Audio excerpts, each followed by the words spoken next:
When G was 24, he felt was ready for his first Rottie.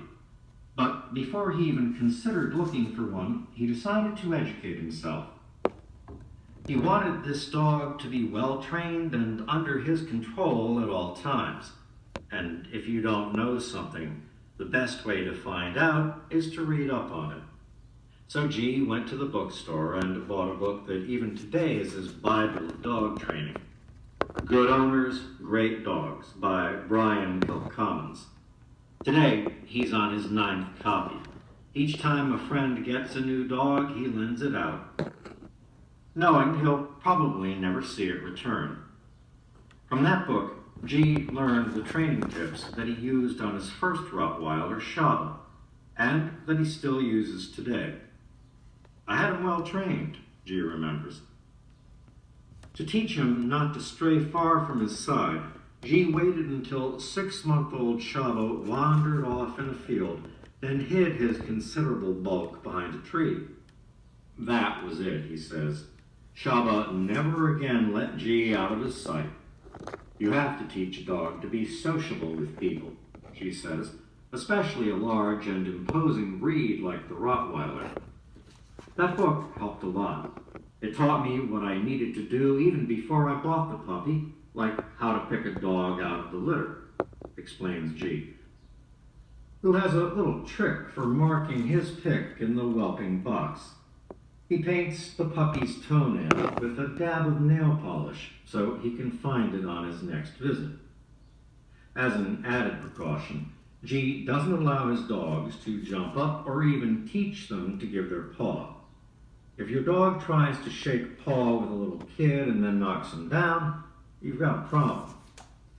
Brian Kilcommons, who wrote that book almost 2 decades ago, says it still sells briskly today, while the current trend in dog training is toward purely positive training with food rewards. Many of the Rescue Inc. guys, G included, will use corrections, provided they are fair and appropriate. The feeling among some trainers is that any type of correction is abuse, and it just isn't true, says Brian. The key is using approaches that work, never correcting when you're trying to teach something and not trying to turn into something you're not. No matter what your training philosophy, G understands that getting a dog is a serious commitment that will last a lifetime. He had Shaba for 9 years until he died. Now G has Boss, his 2-year-old Old English Bulldog, also called a Levitt Bulldog, a breed that was developed in the 1970s.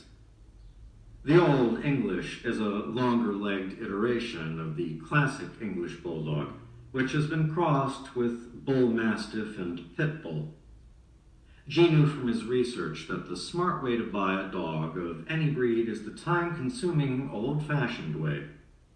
Take your time, do your research, visit the breeder, and be sure to meet the mother, as well as the sire, if possible.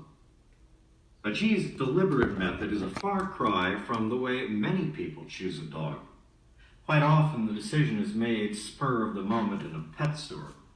See the cute furry face in the window, fall in love, plunk down your American Express card, and head home with your new responsibility.